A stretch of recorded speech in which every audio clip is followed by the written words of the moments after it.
This is the Latin News Podcast. I am your host, Richard McCall, here in Bogota, Colombia. Our very special guest has been on the show before. We've got none other than Richard Lapa. He's a writer, journalist, author of books on Bolsonaro and Lula, and another book coming out next year, 2026, as yet untitled, because we are watching events in Brazil. And of course, he's going to have to update it, I think, daily at the moment. So, Richard, welcome back on the Latin News Podcast.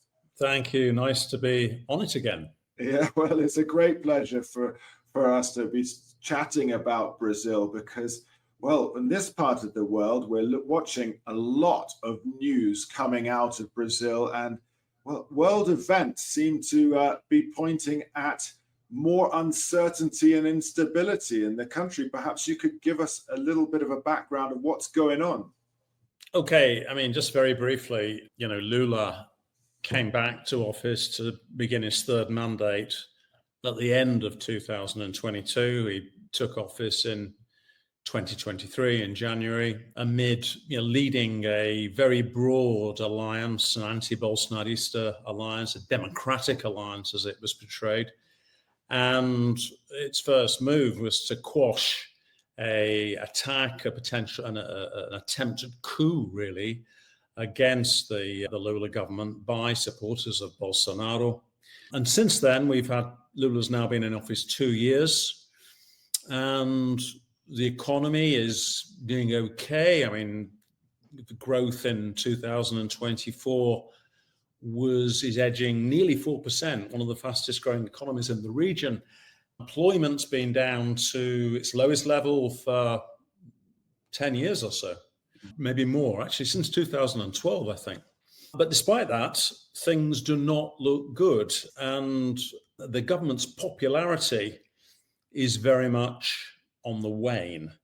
3 polls published over the course of the last 2 to 3 weeks, and they all show a very sharp fall in the government's ratings and Lula's popularity. Hitherto, over the past few months, there's been, smaller drops, but this is a different order of fall. I mean, we're looking at a fall of around 10 percentage points and higher in some northeastern states, which at the end of the day are Lula's stronghold. Lula won the election in 2022 because he won so convincingly in the poorer northeastern states of places like Bahia and Pernambuco. And that's where his support is ebbing fastest. Well, this sounds incredibly concerning. But you say the economy is not doing too poorly and unemployment is down. So what can we relate this drop in his popularity, especially in his strongholds? So I think there are 2 or 3 reasons, Richard. The government's missteps has made various missteps. It's made mistakes. One of the biggest mistakes was to introduce, it's quite a technical thing, really, but I'm going to start with it because I think it could be, I'm not going to talk a lot about this, but I think it's worth mentioning it. It was a kind of very minor tax measure, really not a tax measure. The government was simply, Brazil has an electronic payment system that thousands and thousands of Brazilians have begun to use. They become bankerized through it. I mean, lots of poorer people who didn't have bank accounts before now make payments with their mobile phones. It's something called PICS. So if you want to make a payment for your nails to be cut or filed or whatever, you pay your 20 reais on your phone, and you can pay the person who's doing your the work for you. And if you want to, it's very widely used and it's very popular because it's very quick. Remember, banks in Brazil are quite bureaucratic, and this is a great way to make it work. The government, at some point at the beginning of January, it became clear that the government was going to monitor these transactions, and this gave rise to a WhatsApp message from a Bolsonarista deputy alleging that they were going to tax these transactions. And this went viral, and it certainly contributed to a very sharp fall in the government's popularity. So that was one thing. And that might have been, in a way, the straw that broke the camel's back, because before that, hitherto, there'd been several concerns. In October, the government fought local elections, municipal elections for several thousand mayors. It had been seen as an essential paving stone for the big presidential election next year. And the government, I talked to lots of people from the PT before the elections over the course of the last 12, 18 months, and everyone told me this was going to be a really important test for the PT. They'd done very badly in 2020 at the last time these elections were held. And so they really had to do well in October. And in fact, what happened was they did very badly again. And the parties that did better and really did triumphed really were the parties of the centre and the centre-right, which are known in Brazil as the big centre, the Central. They did well. They swept the board. So that was a bit of a setback. But beyond that, the really big issue, I think, has been bubbling away. Inflation's been, although you say high inflation. I mean, compared to somewhere like Argentina or Venezuela in the past, inflation's not that high. It's still between 4 and 5%. But what's happened is that food prices are rising very quickly. So although inflation in the most recent reading is something like 4.5% in January of 2025, in the supermarket, prices are increasing at a rate of more than 7%. And that average rate disguises the fact that some food items have increased very rapidly indeed. Now, you may remember that back in 2022, when Lula was fighting his election campaign, he promised poor people in Brazil that he would bring back to their dining tables the picanha, this this cut of steak that Brazilians really like. And he'd said that. And in fact, what's happened is that the price of picanha has become even more unaffordable than it was before. Meat prices are up by more than 25% over the past 12 months.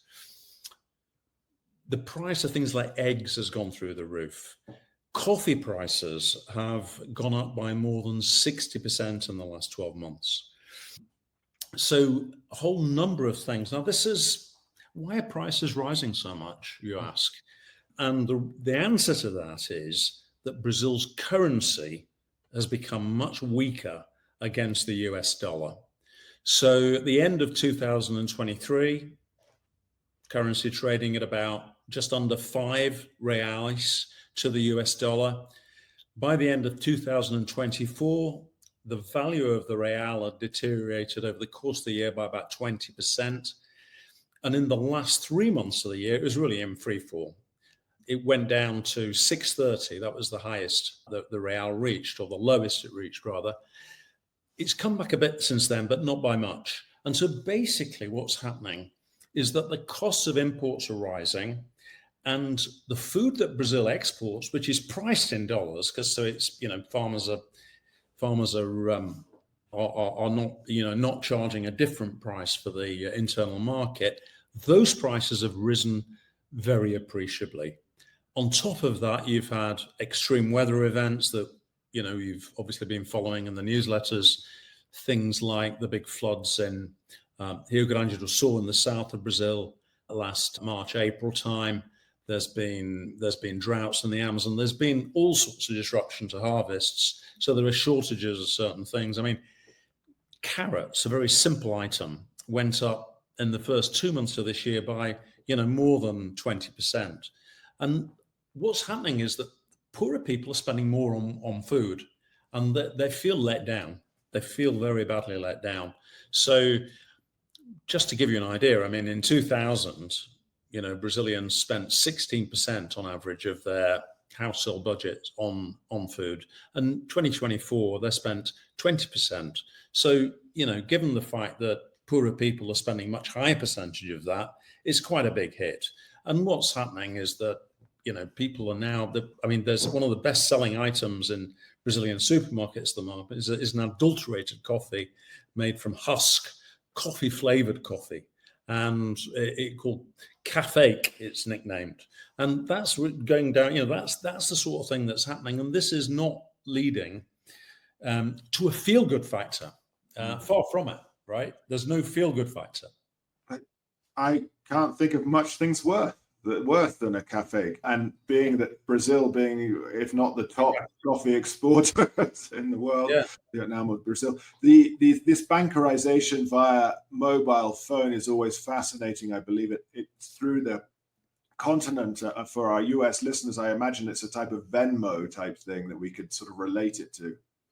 It's kind of, it's related to the growth of electronic banking in part, because over the past 10 years, banks like Nubank have offered people accounts online without necessarily ever having to go into a branch. Yeah. This is a payments mechanism that the central bank set up in 2020.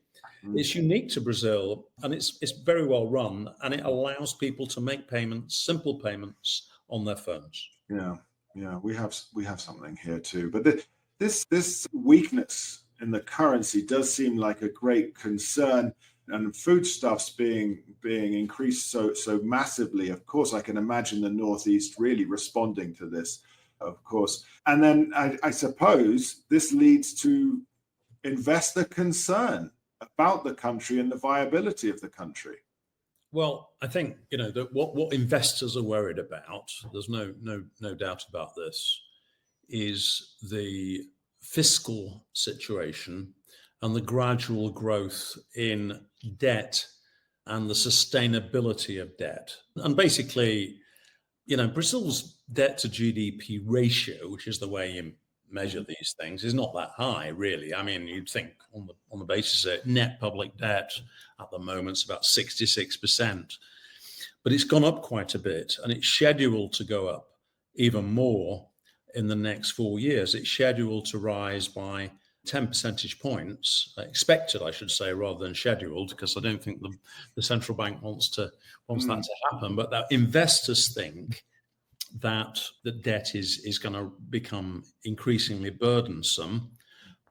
Why is that? Well, essentially, Brazil is living beyond its means. It's got an overall fiscal deficit of 9% of GDP, which is quite high, and that is heavily influenced by rises in interest rates. Because to contain this inflationary pressure last year, the government in August started first to hold and then to increase overnight interest rates. And they have risen from 10.5% to 13.25 in January, and will go up again this month to 14.25.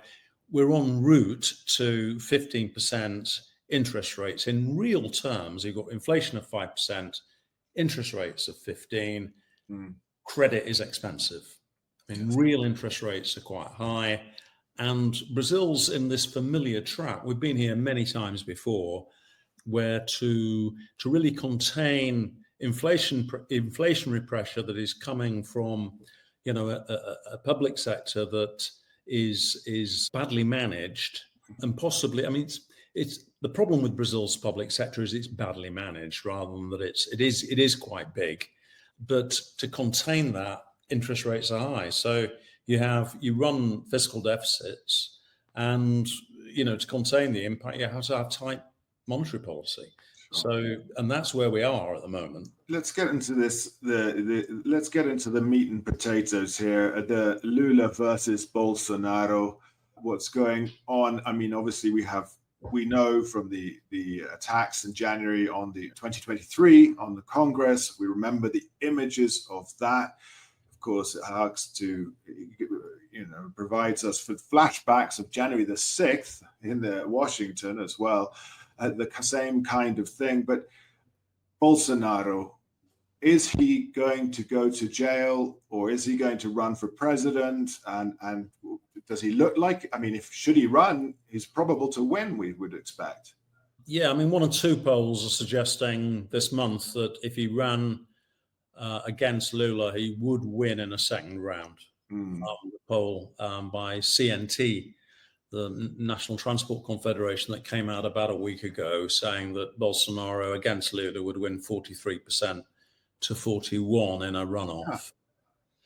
I mean, that's quite interesting in itself. It shows that because hitherto Lula's generally been in front. Now, it's pretty unlikely that Bolsonaro will run.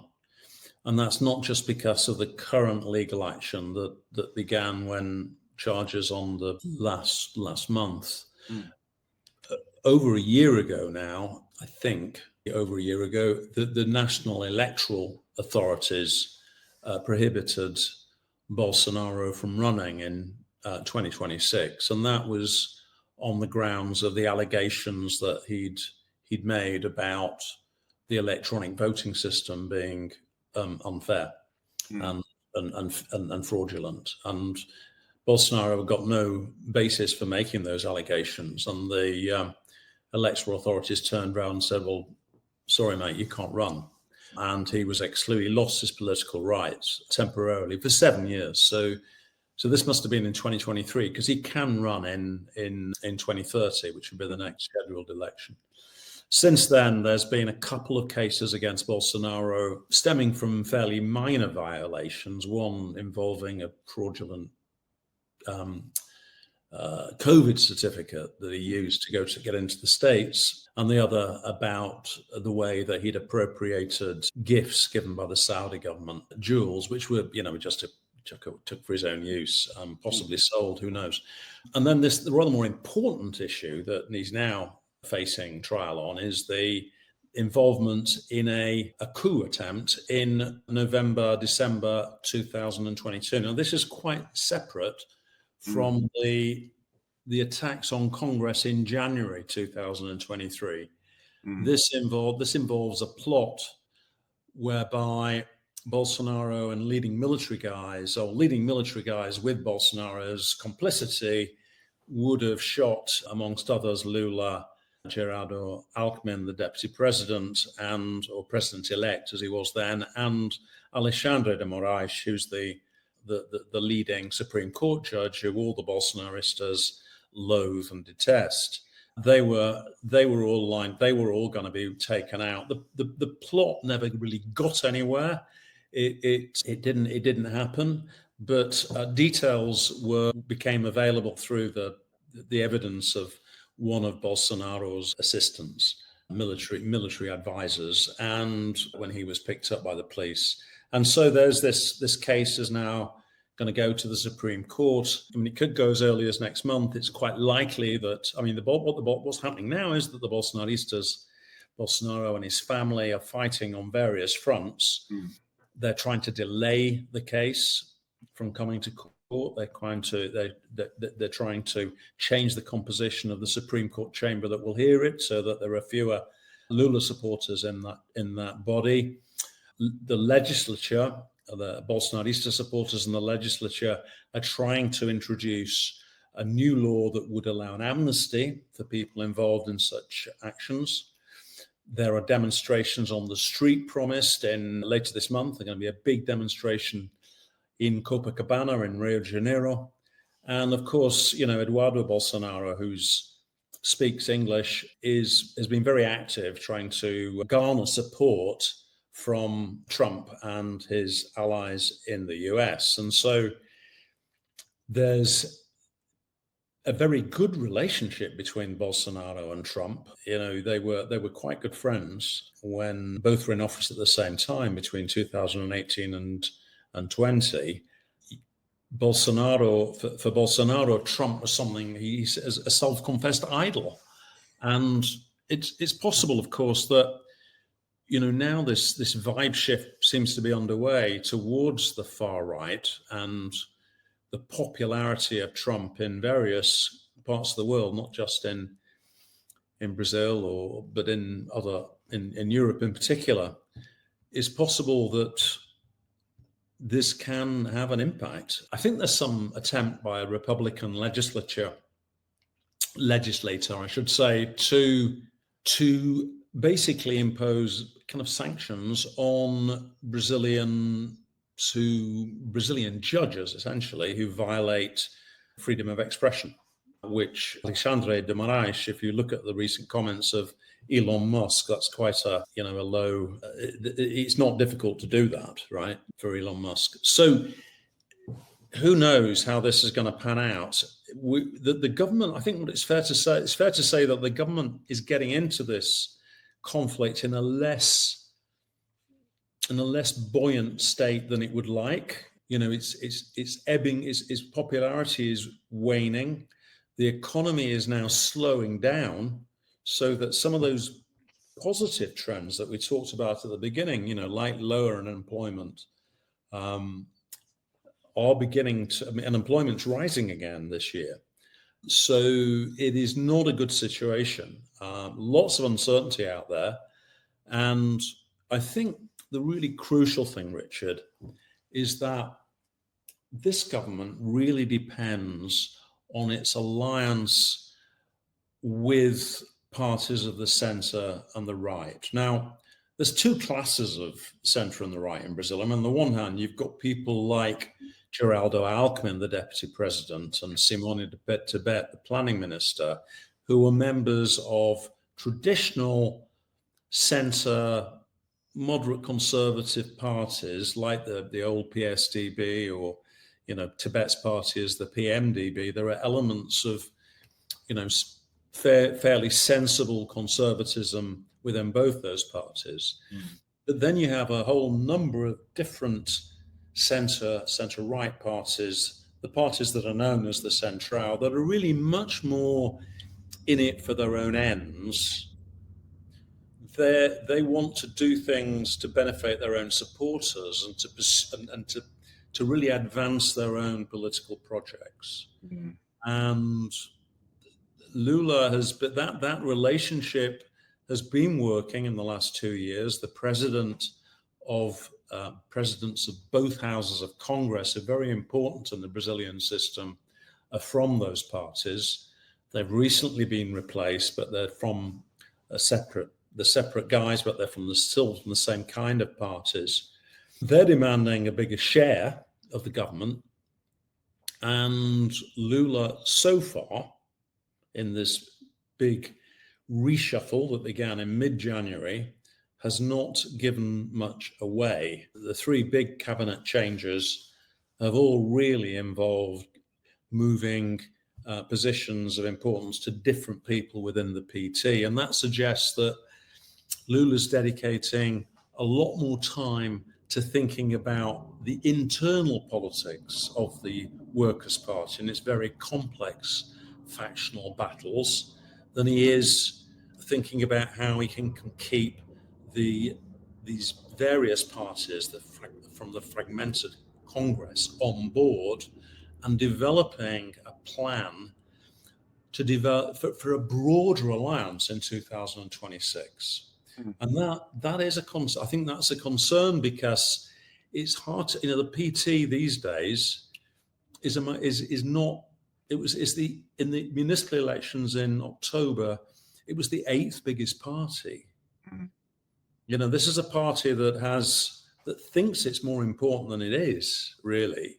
And it really failed to generate much enthusiasm. And I think in a way that gets to one of the heart of the problems that Lula faces, because the politics of the PT, which at the end, when all's said and done, the politics of the PT were really developed during the 1970s and 80s, when Brazil was a very different kind of place. Lula was obviously a very prominent trade unionist in the South and the industrial region of Sao Paulo. His politics were very heavily influenced by that experience of, industrial struggle. And these grassroots movements are much weaker now in Brazil than they were even 30 years ago, let alone back to the 1970s. The most recent figures from the Statistics Agency, only 4%, I think it is, off the top of my head. Brazilians are unionized in terms of the labor, 8.4% of the labor force. That was as high as 30% in the 1980s. And what's happening amongst poorer Brazilians, low-income Brazilians, is they're increasingly individualistic in their mentalities. The word that people use in Brazil is empreendedorismo. People are, however, poor, they're always doing their own thing. And I think that digitalization offers many poorer people different kinds of opportunities now. It allows them to be more individualistic. So give you a good example. Someone I interviewed quite a bit for the book is a woman who is a manicurist and who visits my mother-in-law's house, which is in a sort of lower middle class area of Salvador.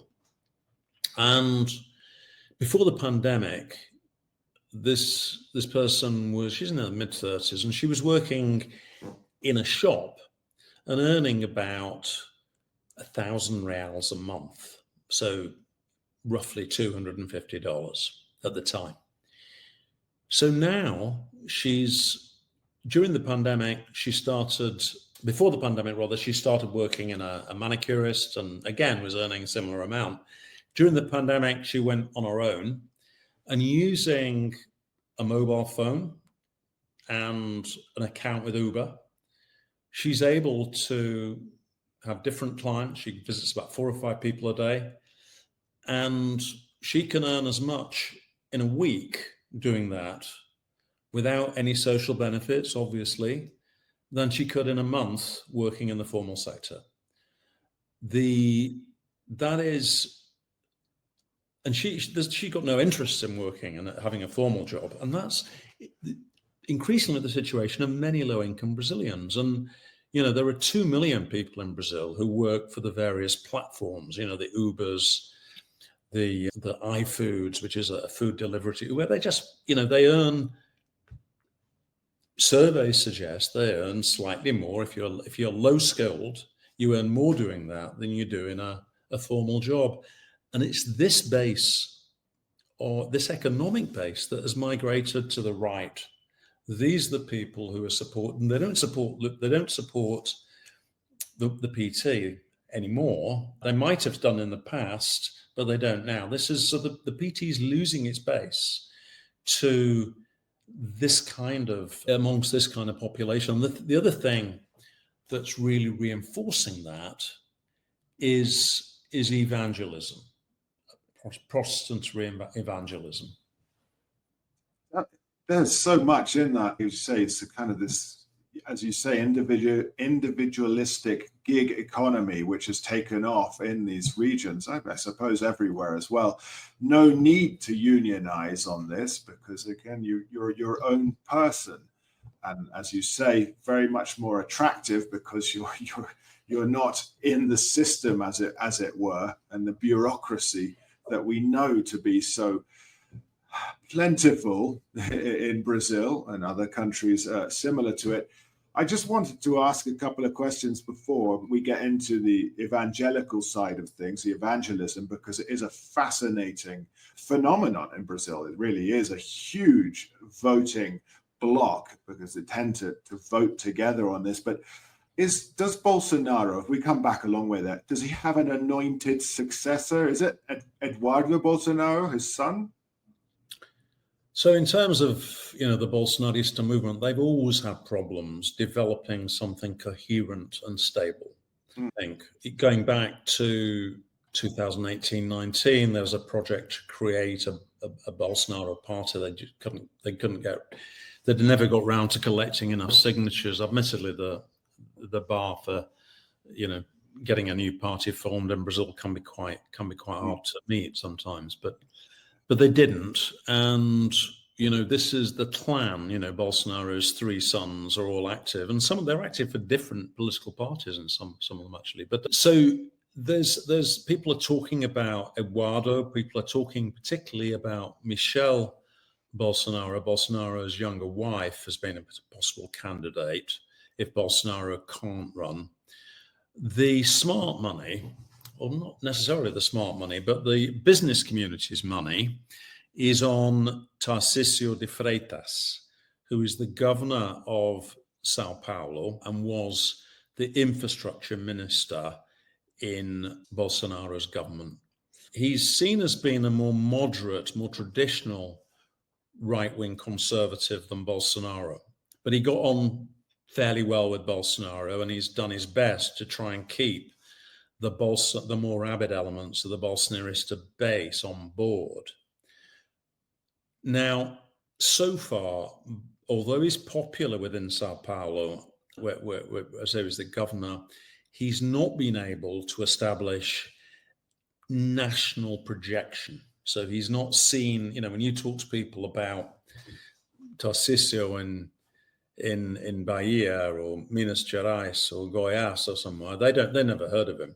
So he has very low name recognition. This is in part because Brazil's, not a particularly political country in many ways.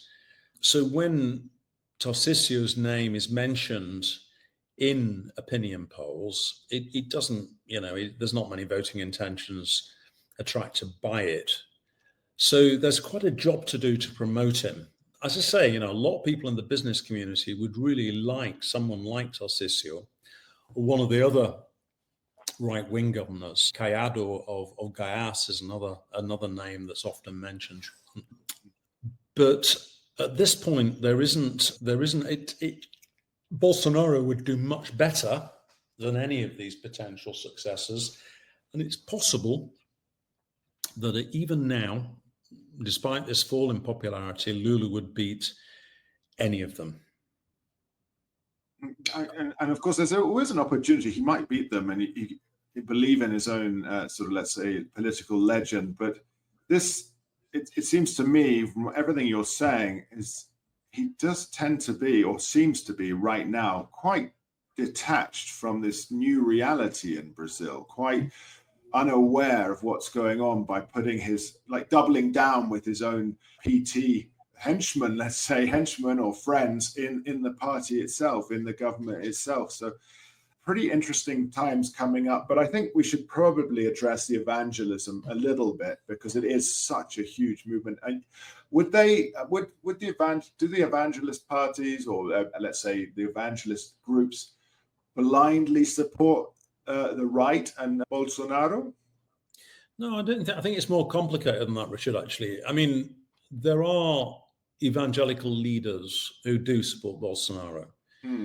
But equally, there are also evangelical leaders and parties that are in Lula's camp at the moment for opportunistic reasons, it has to be said. But there's a party called the Republicans, which is close to the Universal Church of the Kingdom of God, which is one of the homegrown evangelical churches, which is now currently one of its leaders is the new president of the lower house of Congress, and was elected with the PT support. So it's not cut and dried, but it's true to say that evangelical voters are generally more anti-Lula and anti-government than their Catholic equivalents. So I don't have the numbers at hand, and we don't want to go through numbers here, but I think it's, you're much more likely to be, it's like more than 60-40 against the government. Whereas Catholics, and that's true going way back to 2000 and back to the previous elections. This really began with Dilma Rousseff, when Dilma advanced various pieces of social legislation, and which were resisted by the evangelical church. So there was a big movement against her, and Bolsonaro rode a wave of evangelical support. And I think he's still more popular amongst evangelical voters. The parties as such are more complex, as I say, because Brazil's political system is so fragmented. And basically, the evangelicals in the legislature function as lobbies. They get tax breaks, they get favorable treatment from the authorities, and that's their main. And they lobby on things like to stop. They lobby against things like gay marriage and things like that, which they've been slightly outmaneuvered by the judiciary on those things, but it's a big voting bloc that tends to go with the right. And I think the point, just the other final point there, the point to make is that these small centrist parties, the Central, who support Lula now, were supporting Bolsonaro in 2021. They basically, in 2020, when Bolsonaro faced impeachment, it was the parties of the Central that saved his skin and preserved the government. And the benefits they get from it are they get money in exchange for that. And the amount of money that congressmen get, including these parties, not just them, but very much them, is much greater than it was back in 2015. These congressional amendments that are being voted on. So Congress has got its own. Congress is much more powerful as a bloc compared with the executive than it used to be. Brazil used to have this system of presidential coalitionalism, where you had, or coalitional presidentialism, where the president basically lined up on a group of people who, was his political allies, and that's begun to break down. It's now much more ad hoc, and Congress have a lot more power. That was the final point I was going to bring up. So we've gone through a lot, Richard, and what I find is again, the title of your book for 2026 is not yet set. You cannot predict what is going to happen in the coming year at all.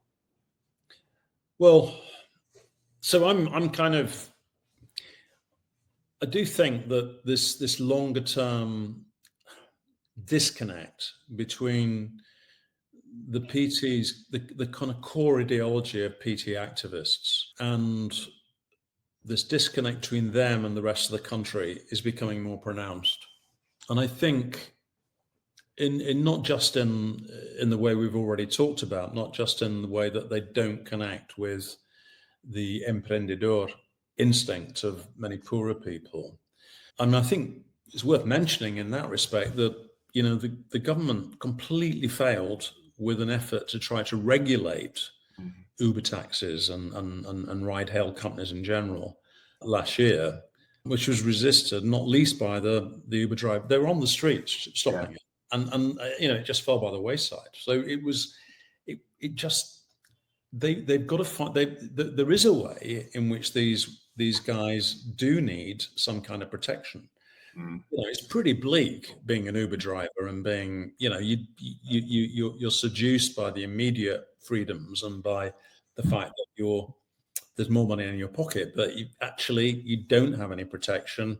And, there's ways that you could work more subtly with these groups to bring them on board.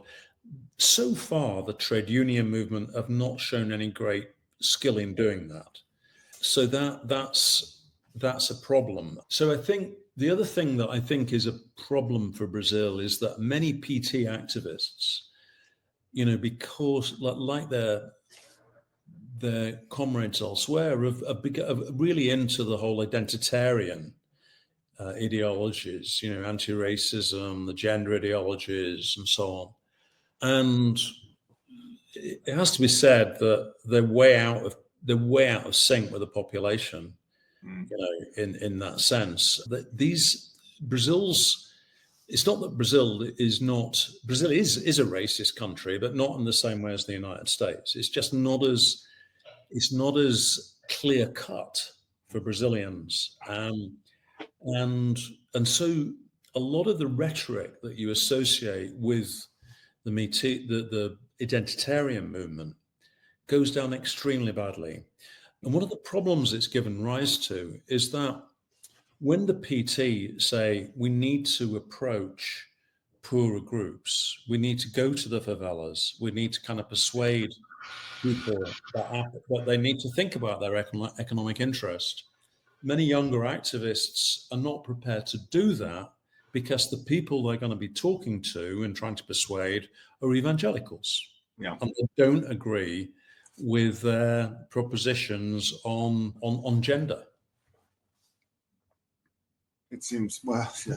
I think we've covered many, if not all, of the main concerns and, of course, the conundrums that face voters, and not just the voters, of course, the political parties as we approach the election year. And Richard, let me wish you the best with rewriting, writing, and updating this future book on Lula, due out with Bloomsbury in 2026. So everyone, please stay aware, stay alert. I could tell you now that it might be The Rise and Fall of Lula, but by that time it could be a different title altogether. So just look for Richard Lapper's new book. It has been a phenomenal conversation with writer and journalist, author Richard Lapper, and we've covered so much. There's almost too much to go through right now. So thank you again for your time, and thank you for your expertise. Well, thank you, Richard, for having me on, and hope to speak to you again soon. I hope so as well. This has been the LatinNews Podcast. I've been Richard McCall, your host here in Bogota, Colombia. We'll be back in a fortnight with further podcasts about issues from the region. I hope you've enjoyed the show. Be sure to share and, of course, promote the podcast. Thank you again, and goodbye.